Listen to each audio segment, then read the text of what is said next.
ஒருமுறை நாரத முனிவர் மகாவிஷ்ணுவின் சிறந்த பக்தன் யார் என்ற கர்வத்துடன் விஷ்ணுவிடம் கேட்டார்.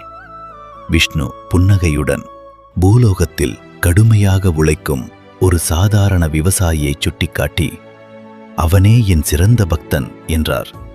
நாரதருக்கு ஆச்சரியம். ஏனெனில் அந்த விவசாயி ஒரு நாளைக்கு 2 முறை மட்டுமே கடவுளின் பெயரைச் சொன்னான். நாரதரின் சந்தேகத்தை தீர்க்க விஷ்ணு ஒரு சோதனையை வைத்தார். ஒரு கிண்ணம் நிறைய விளிம்பு வரை எண்ணெயை தந்து ஒரு சொட்டு கூட சிந்தாமல் உலகத்தைச் சுற்றி வரச் சொன்னார். நாரதரும் மிக கவனமாக எண்ணெயை சிந்தாமல் சுற்றி வந்தார். அவர் திரும்பி வந்ததும் விஷ்ணு, சுற்றும்போது எத்தனை முறை என் பெயரைச் சொன்னாய் என்று கேட்டார். நாரதர், சுவாமி, என் கவனம் முழுவதும் எண்ணெயை நிலத்தில் சிந்தாமல் இருப்பதிலேயே இருந்தது.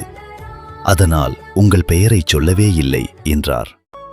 அப்போது விஷ்ணு, நாரதா, நீ ஒரு கிண்ணம் எண்ணெயை கவனிக்கும்போதே என்னை மறந்தாய். ஆனால் அந்த விவசாயி வாழ்க்கை எனும் பெரிய பொறுப்பைச் சுமந்து கொண்டு இக்கட்டான உழைப்பிலும் என்னை நினைக்கிறான். அவன்தான் உண்மையான பக்தன் என்று விளக்கினார்.